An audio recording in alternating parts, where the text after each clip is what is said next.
Bienvenue à toutes et à tous pour vivre ce moment de culte, sachant que Dieu ne nous appartient pas. Dieu est toujours au-delà. C'est pourquoi je vous invite maintenant à l'invoquer grâce à ces mots. Dieu au-delà de nos sacrements et de nos célébrations, au-delà de nos liturgies, de nos prédications, au-delà de nos credos et de nos confessions, viens nous rejoindre, Seigneur, car tu es le Dieu de la rencontre. Dieu au-delà de nos assurances et de nos certitudes, au-delà de nos rituels et de nos habitudes, de nos enthousiasmes ou de nos solitudes, au-delà de nos pauvretés et de nos plénitudes. Seigneur, viens nous rejoindre, car tu es le Dieu de la surprise. Au-delà de nos mots et de nos dogmatismes, de nos raisonnements, de nos syllogismes, de nos manques d'espoir et de nos fatalismes, Seigneur Dieu, viens nous rejoindre. Tu es le Dieu de la sagesse. Et que ce matin encore, ton souffle de vie redonne une vie nouvelle à chacune des manifestations de notre foi. Amen. Et on commence par chanter au cantique 5304, la première et la cinquième strophe. Ô Seigneur, dans mon cœur, je t'écoute.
Nous voulons rendre grâce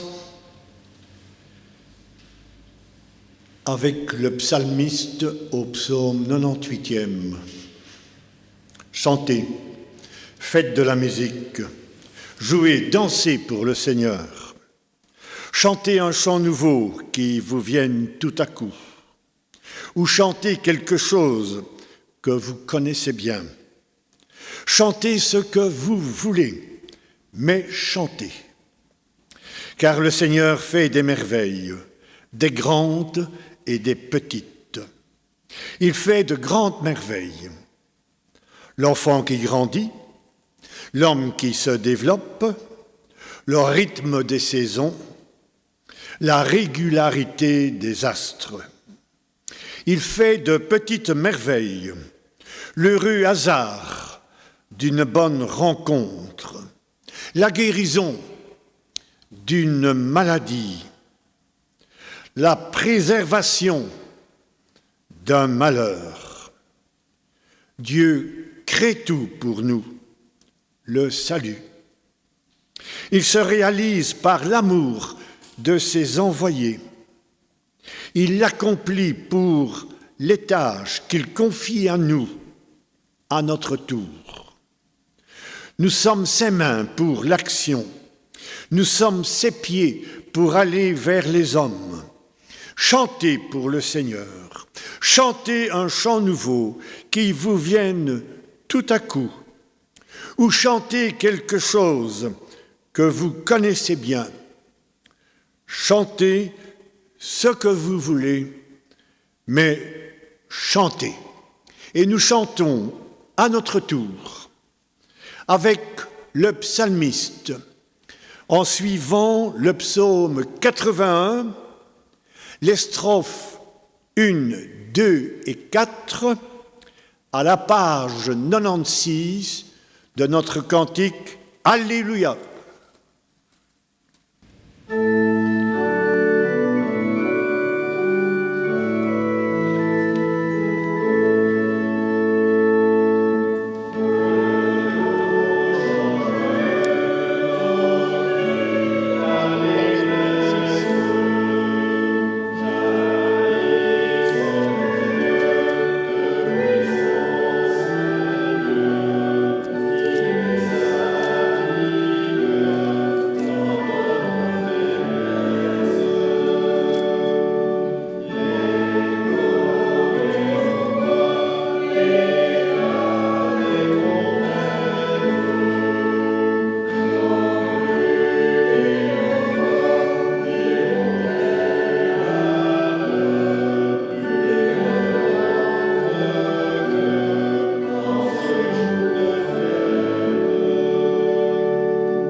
Reconnaissons nos lacunes. Quand je suis abattu et sans ressources, quand les mensonges submergent tout, quand la crainte et l'indifférence augmentent, Seigneur, que ton règne vienne. Quand la source de la joie est tarie, quand il n'y a plus d'amour, quand les fausses nouvelles se répandent, Seigneur, que ton règne vienne. Pour les malades esseulés et les isolés, pour les prisonniers et les torturés, Seigneur, que ton règne vienne.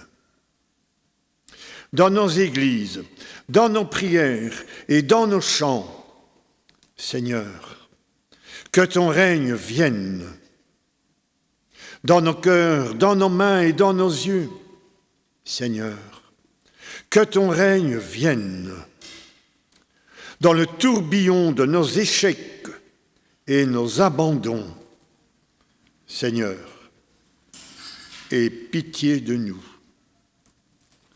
Amen. Et nous chantons cantique 44, 14, la première strophe. « Ô prends mon âme ».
Après les paroles de réconciliation, on chantera au cantique 47, 21, « J'ai besoin de ta confiance », c'est la page 752. Mais je vous invite à vous lever pour écouter ces paroles qui nous font revivre. Avons-nous conscience que l'Esprit de Dieu peut faire toutes choses nouvelles? Il peut mettre des ailes à notre fantaisie. Il peut donner du cœur à l'ouvrage. Et souvent, souvenons-nous, cette puissance de Dieu se réalise dans ce qui nous paraît toujours impossible. Pour reprendre les paroles bibliques, un cœur fermé, confiné, un cœur de pierre peut se remettre à battre. Une parole entendue, à peine perçue, mal commentée, une parole de Dieu redonne un sens à notre vie. Quand tout paraît difficile ou sombre, voilà que la présence de Dieu nous ouvre à l'avenir. Il nous écoute, il nous connaît, il nous pardonne et surtout, il nous aime. Chantons ensemble la joie de cette réconciliation.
Nous allons rester debout pour confesser notre foi ensemble en récitant le texte que vous trouvez sur les petits feuillets qui vous ont été distribués. Ensemble donc, confessons notre foi. Je crois en Dieu le Père, il réalise son projet d'amour en renouvelant sa confiance aux hommes injustés. Je crois en Jésus-Christ, le Fils, il est la vraie vie du Père, il rend féconde la vie de ceux qui se laissent traiter sur lui. Je crois en l'Esprit Saint, il est notre assurance et notre force dans la foi. Par lui, nous vivons la vie de Dieu, en acte et en vérité. Amen. Nous chantons au cantique 41, 21.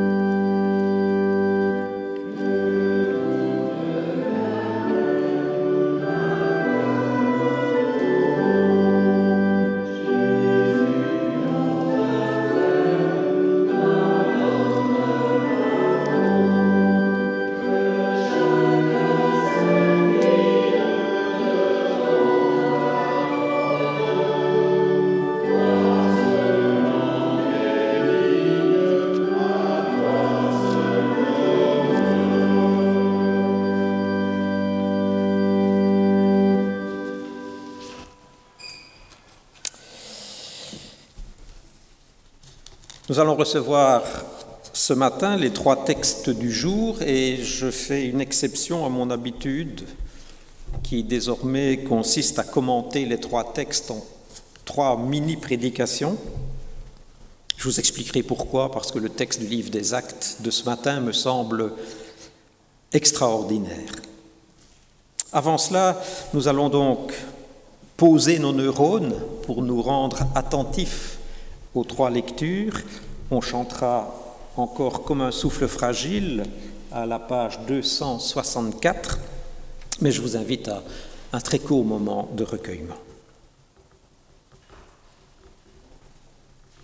Nous sommes dans la joie d'avoir rejoint ta maison, Seigneur. Nous te remercions de nous accueillir. Nous avons amené avec nous dans ce culte tout ce qui nous a préoccupés au cours de la semaine écoulée, tout ce qui nous a réjouis et tout ce qui nous a accablés. Nous avons besoin que tu renouvelles en nous le courage, la communion, l'intention de vivre et de partager ton évangile. Ouvre donc nos cœurs et nous serons pour les autres des signes d'espérance par le Christ Jésus. Amen. Nous chantons comme un souffle fragile.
En ouvrant l'Écriture sainte, je voudrais vous préciser qu'après chaque lecture de la Bible, nous chanterons en ponctuation du texte lu au cantique 64-05, page 1058.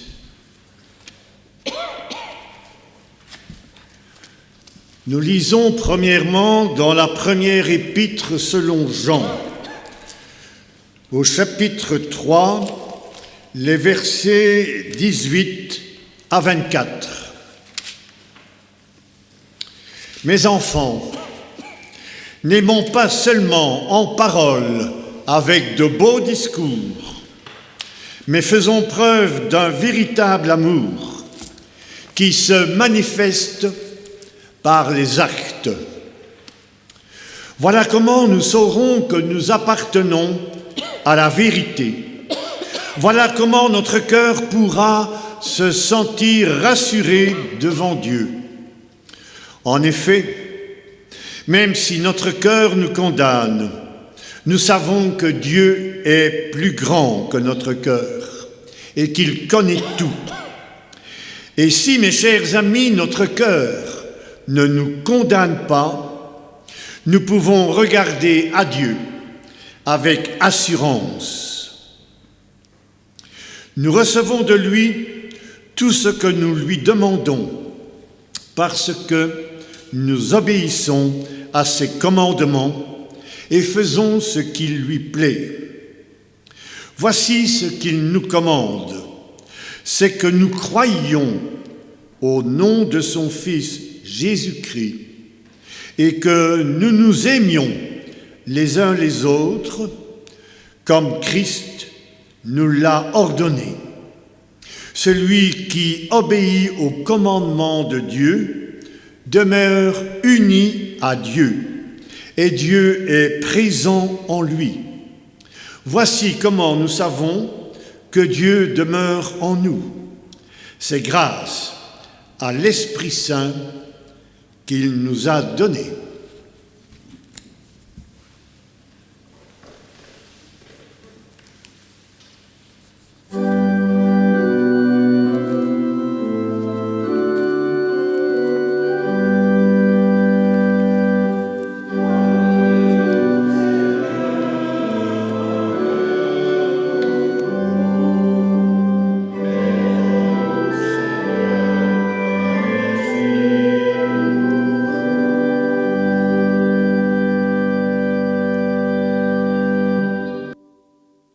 lisons ensuite dans l'Évangile selon Jean, au chapitre 15, les versets 1 à 8.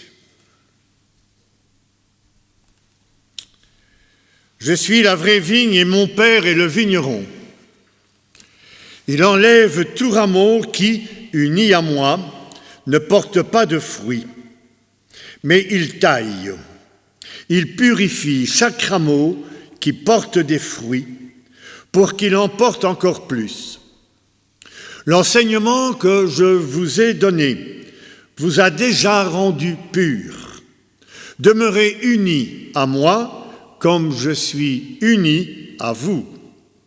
Un rameau ne peut pas porter de fruits par lui-même sans être uni à la vigne. Je suis la vigne et vous êtes les rameaux. Celui qui demeure uni à moi et à qui je suis uni porte beaucoup de fruits, car vous ne pouvez rien faire sans moi. Celui qui ne demeure pas uni à moi est jeté dehors comme un rameau, et il sèche.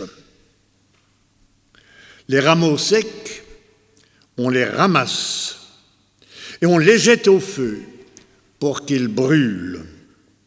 Si vous demeurez unis à moi et que mes paroles demeurent en vous, demandez ce que vous voulez et vous le recevrez. Et voici comment la gloire de mon Père se manifeste quand vous portez beaucoup de fruits et que vous montrez ainsi que vous êtes mes disciples.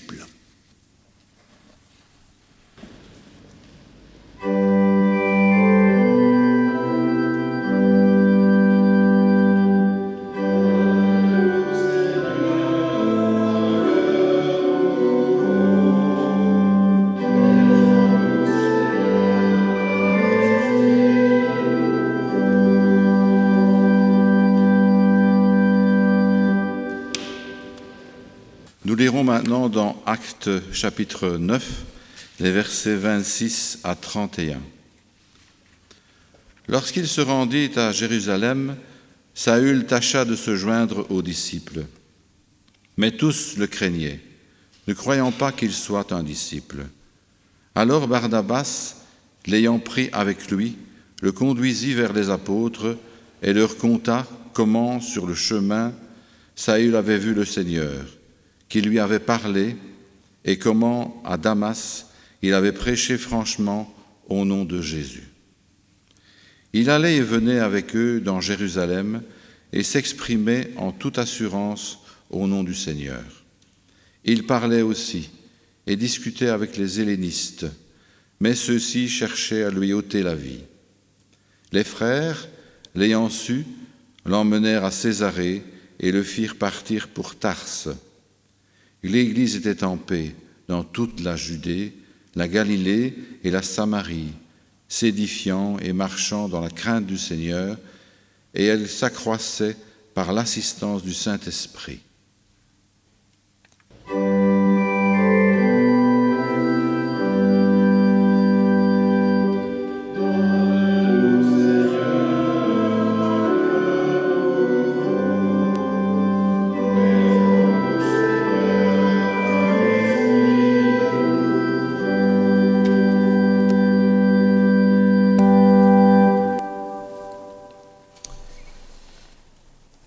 Les deux premiers textes que nous avons entendus sont également extraordinaires, mais je me concentre sur le petit texte d'Acte 9 parce qu'il est moins lu et moins commenté dans nos calendriers liturgiques. Et il est intéressant à plus d'un titre, notamment parce qu'il décrit une tentative d'organiser ce qui est de l'ordre de l'événementiel, de cadrer ce qui est de l'ordre du circonstanciel.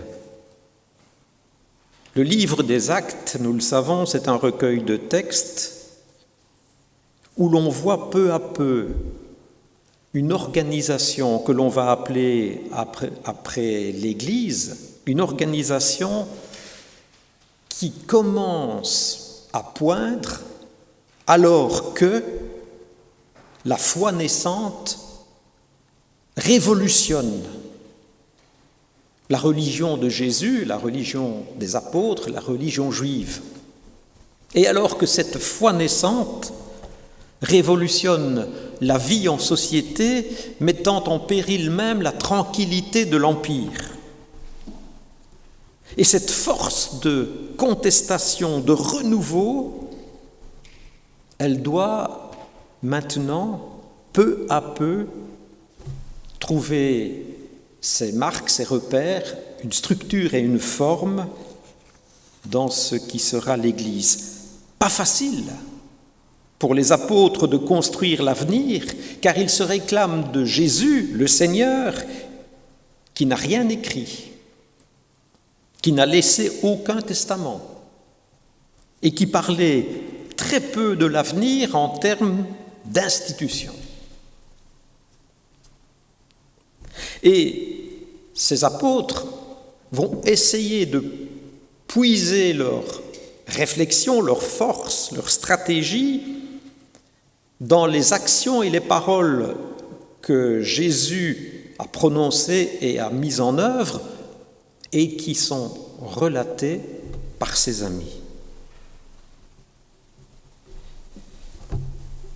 C'était une évolution que l'on avait connue avec le judaïsme lui-même. Car la parole qu'on appelle, nous, le Premier Testament, la parole de Dieu adressée à son peuple, était une parole qui d'abord avait enseigné l'amour du prochain au travers des codes de loi, qui avait enseigné le goût de la justice et du droit par les livres prophétiques, qui avait célébré l'amour par le Cantique des Cantiques, qui a introduit la perplexité philosophique par les livres de sagesse. Mais, au moment où nous rejoignons dans ce petit récit des Actes l'apôtre Paul ou celui qui est encore Saul de Tarse, on se trouve à un moment de l'histoire du judaïsme où toutes ces nouveautés portées par le souffle de la communication de Dieu à son peuple se trouvent comme figées. La preuve, c'est que Saul, croyant servir son Dieu, est parti pour Damas pour y éradiquer la petite communauté chrétienne naissante. Tout ce qui est nouveau, tout ce qui n'est pas dans l'ordre de l'obéissance à l'institution paraît suspect.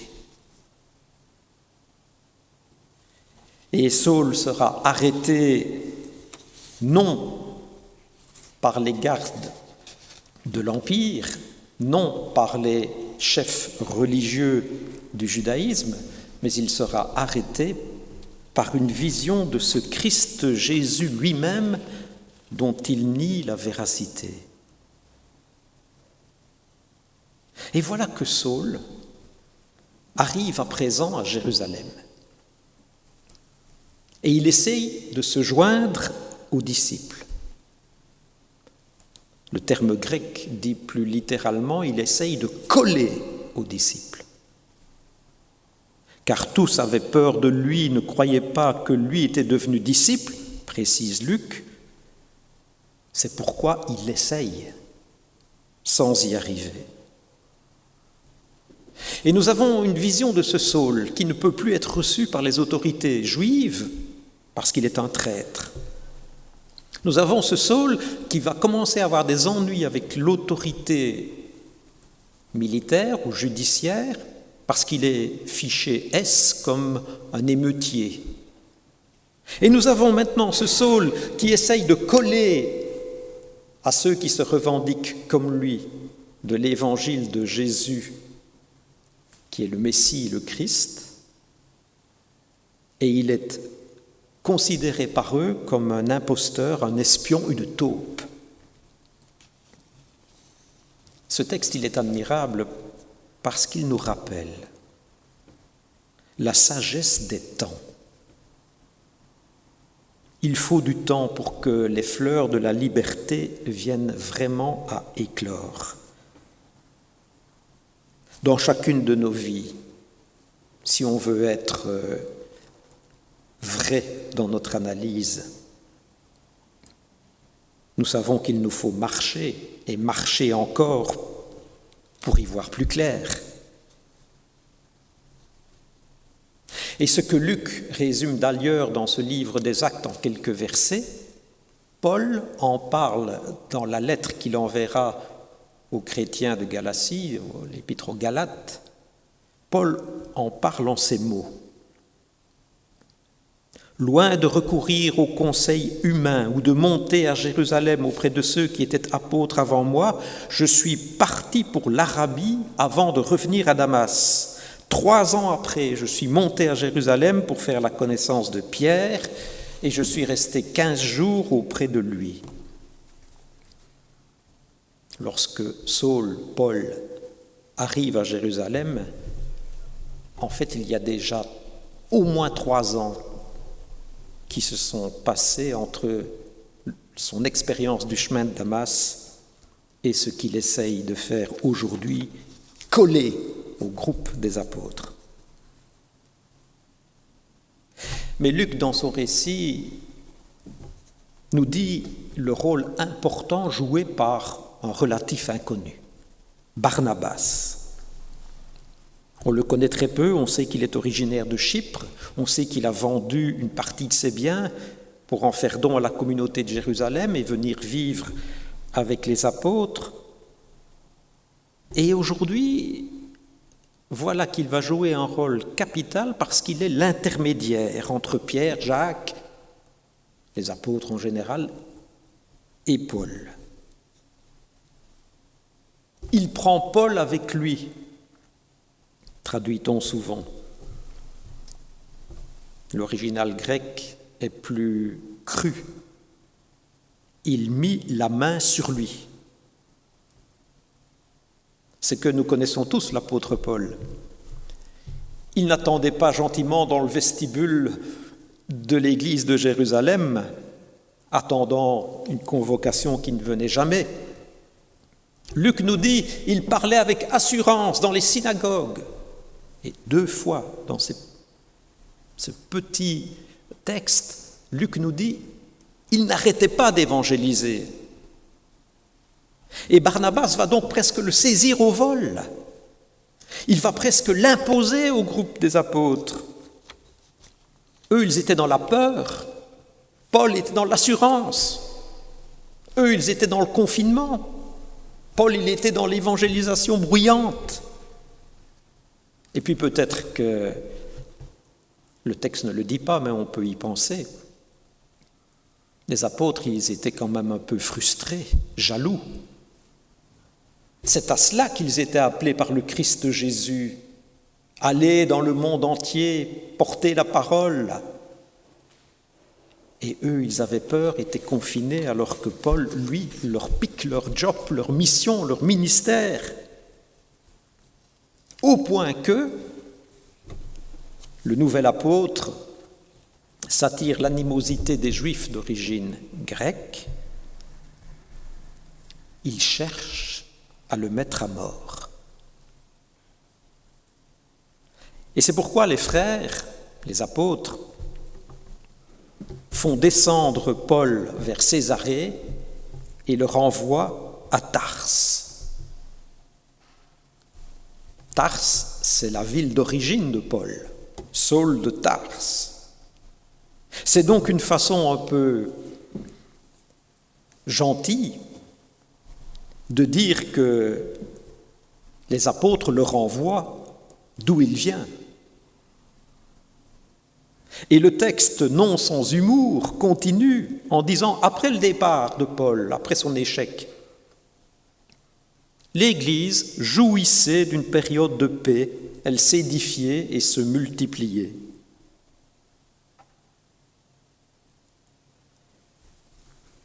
partie, tout redevient, semble-t-il, paisible.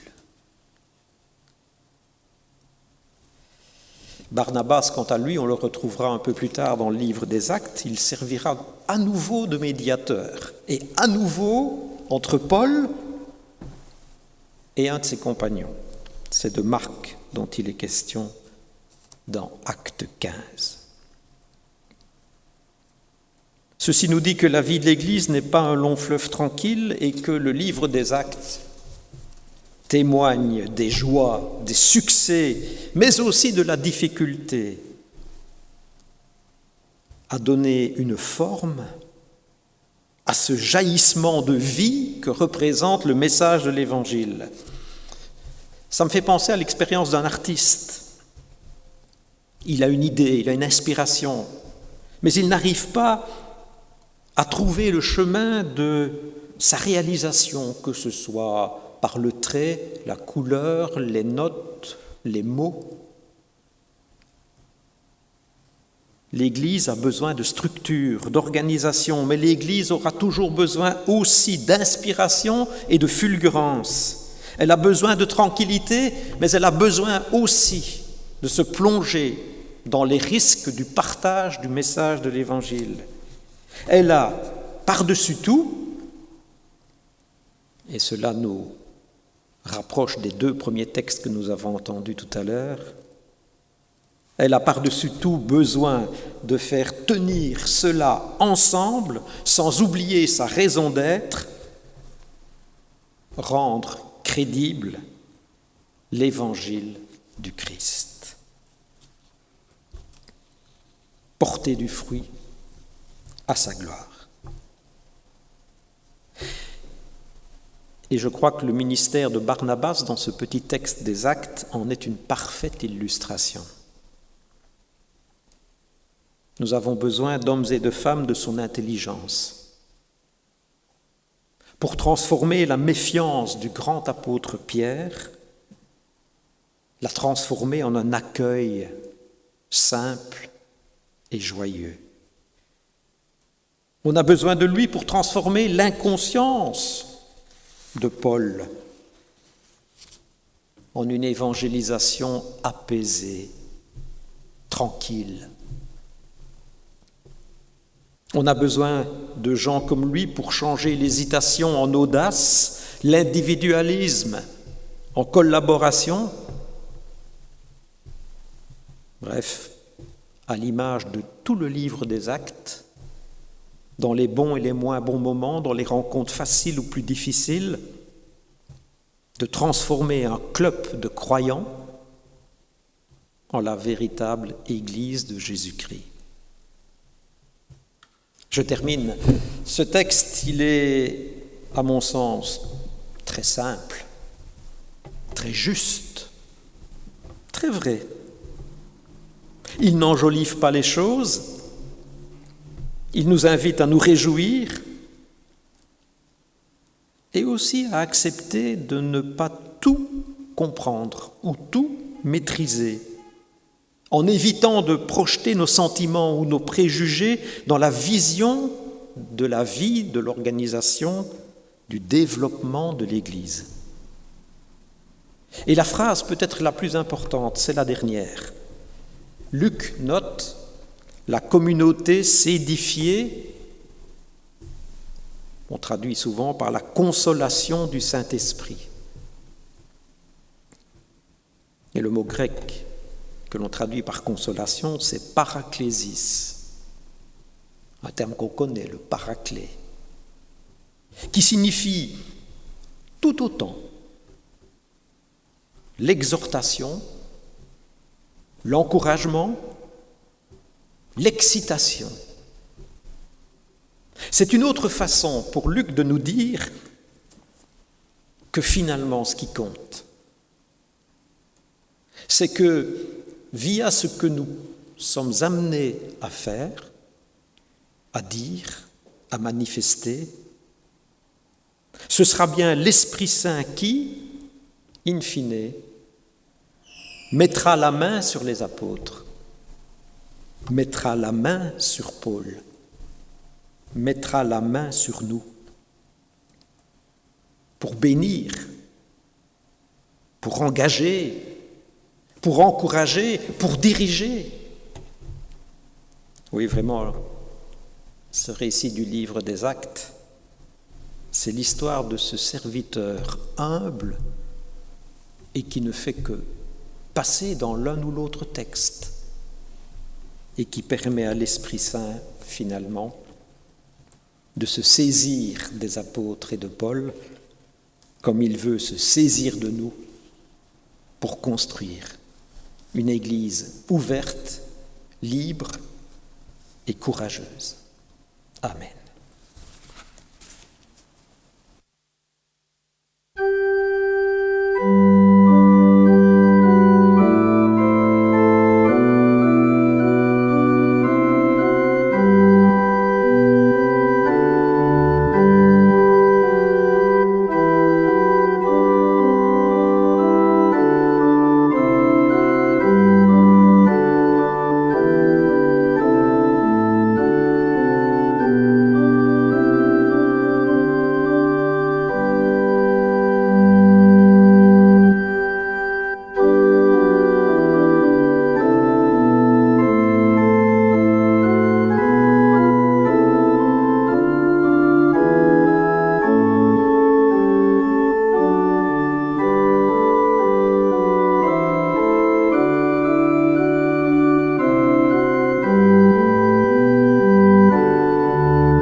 Après nous être recueillis dans l'intercession, la prière les uns pour les autres, on chantera au cantique 42, 06. Mais je ne pratique pas souvent le recueil Alléluia. Est-ce que le 42, 05 n'est pas mieux connu au niveau de la mélodie?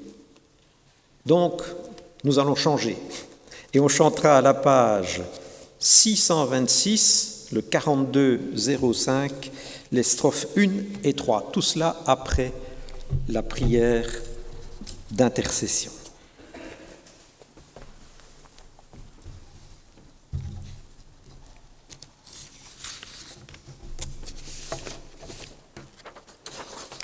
Prions les uns pour les autres.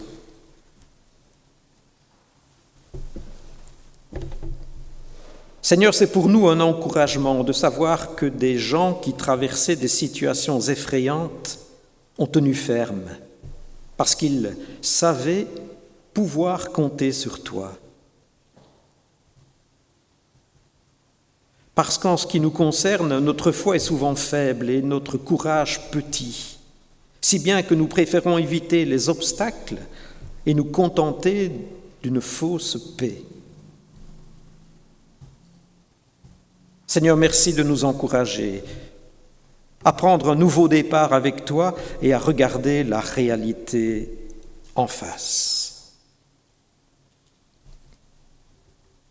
Seigneur, nous te prions pour tous les humains découragés parce qu'ils ne trouvent pas de travail, pas de formation, ou parce que leur travail est méprisé ou n'est pas mis en valeur.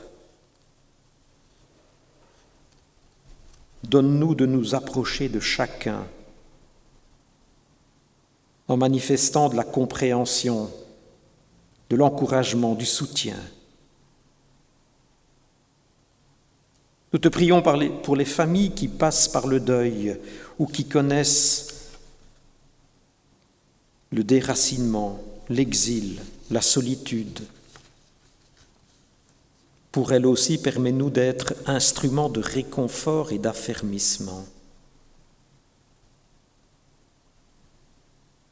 Seigneur, donne-nous un peu plus de bon sens et de réflexion, que nous n'acceptions plus de reprendre sans examen les racontars, les on-dit, les préjugés, mais qu'au contraire, nous osions aller au fond des choses pour nous faire notre propre opinion. Il y a tant de problèmes dans notre société. Aide-nous à faire preuve d'imagination, en osant des solutions nouvelles, et surtout en créant de la compréhension et de l'accueil mutuel. Oui, Seigneur, fais-nous vivre encore de ton amour, de manière à ce que nous soyons capables de le vivre avec les autres. Et que ton esprit mette la main sur nous pour nous aider à trouver le chemin des personnes qui nous restent étrangères. Seigneur, nous te prions en te remerciant, car nous savons que sur ton amour, nous pouvons compter aujourd'hui et éternellement. Amen. On se lève et on chante « Oui, je veux te bénir », la première et la troisième strophe.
Notre Père, qui es aux cieux, que ton nom soit sanctifié, que ton règne vienne, que ta volonté soit faite sur la terre comme au ciel. Donne-nous aujourd'hui notre pain de ce jour. Pardonne-nous nos offenses, comme nous pardonnons aussi à ceux qui nous ont offensés. Ne nous soumets pas à la tentation, mais délivre-nous du mal. Car c'est à toi qu'appartiennent le règne, la puissance et la gloire, pour les siècles des siècles. Amen. C'est le Seigneur qui nous rend libres. Amen. Je n'ai qu'une petite annonce à vous faire, celle des troncs. Dans le tronc du 25 avril, il y avait dans le tronc central 115 €, dans le tronc pour l'entretien général 280 €, et le second tronc de ce jour est destiné à la diaconie.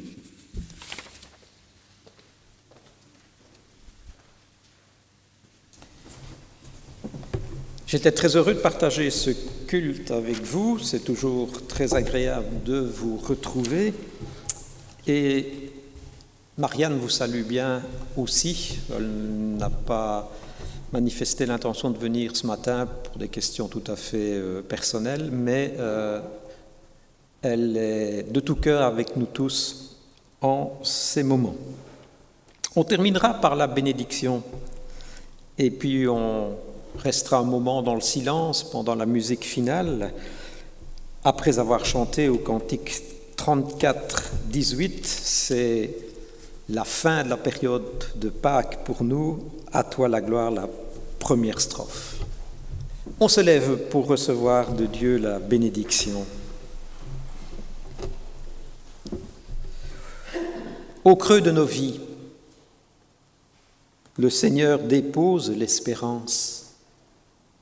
Dans le creux de nos mains, il dépose son amour.